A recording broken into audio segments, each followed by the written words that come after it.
Qu'est ton bien-aimé plus qu'un autre, ô la plus belle d'entre les femmes? Cantique des Cantiques 5:9.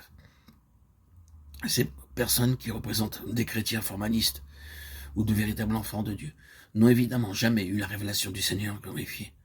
Autrement, elles ne poseraient pas semblable question à l'âme fidèle. Pour ces filles de Jérusalem, elle est encore la plus belle d'entre les femmes. Elles ne comprennent rien à son épreuve, ni à la lutte qu'elle vient de traverser victorieusement. Elles ne comprennent pas l'angoisse où la plonge la moindre infidélité, ni sa crainte de déplaire à Dieu. Le témoignage des filles de Jérusalem prouve aussi que c'était bien à tort que l'âme rachetée redoutait des répercussions défavorables dans son œuvre pour le Seigneur, si elle s'engageait sur le chemin de la croix.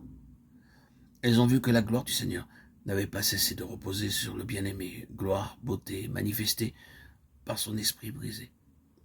C'est bien là l'esprit de celui dont il est écrit, comme une brebis muette devant ceux qui l'attendent. Il n'a pas ouvert la bouche. Ésaïe 53:7. Elles se sont étonnées d'une telle constance dans l'épreuve, et maintenant elles se demandent ce que peut bien être celui qui a éveillé un tel amour.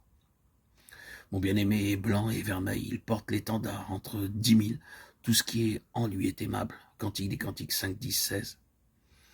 Elles lui ont demandé, qu'est ton bien-aimé plus qu'un autre? Étrange question qui émeut tout son être. Mais comment dépeindre celui qui est l'image de Dieu invisible? Colossiens 1, 13, 15.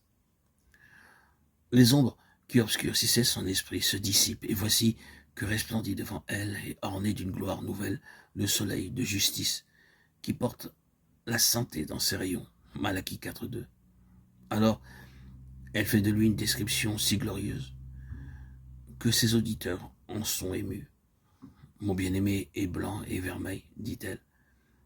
Il est l'agneau immolé au milieu du trône. L'agneau est à la fois le nom nuptial et le nom du sacrifice. Ses couleurs sont le blanc et le rouge. Le mot hébreu blanc signifie exactement illuminé par le soleil. Son vêtement est rouge, rouge du sang répandu, car il demeure l'agneau immolé. Matthieu 17:2, Ésaïe 62, 1-2.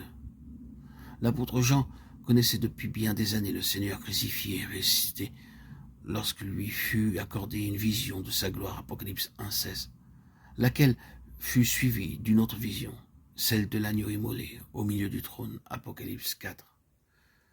L'âme qui a suivi le Seigneur, malgré tous les obstacles, toutes les épreuves, pour être rendue conforme à lui en sa mort, a-t-elle ici la vision de l'agneau?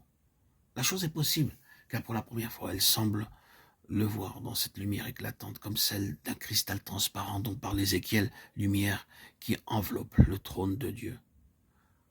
Cependant, nimbé de cette glorieuse lumière, il est vermeil et porte les marques du sacrifice. Les mots blanc et vermeil permettent de penser qu'en cet instant, il s'est révélé à celle qui le cherchait comme l'agneau immolé.